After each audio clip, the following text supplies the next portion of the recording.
একটা হাদিস ভালো করে মনে রাখবেন, পারলে ঘরের মধ্যে টানায়া দরজার মধ্যে ঝুলায়া রাখবেন হাদিসটা।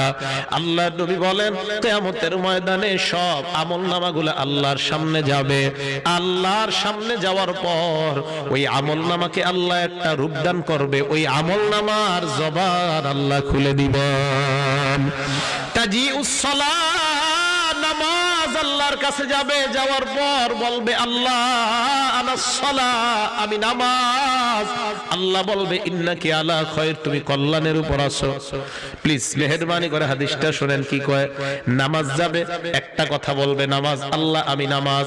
আল্লাহ জবাব দিবে একটা, তুমি কল্যাণের উপর আছো। শেষ। এবার যাবে সদকা, সদকা গিয়ে বলবে ইয়া রব্বি আনাস সদকা, আমি সদকা। আল্লাহ বলবে ইন্নাকি আলা খায়র, তুমি কল্যাণের উপর আছো। সদকাও কথা বলবে একটা, আল্লাহ জবাব দিবে একটা। ওয়া ইয়াজিউস সিয়াম, রোজা গিয়ে বলবে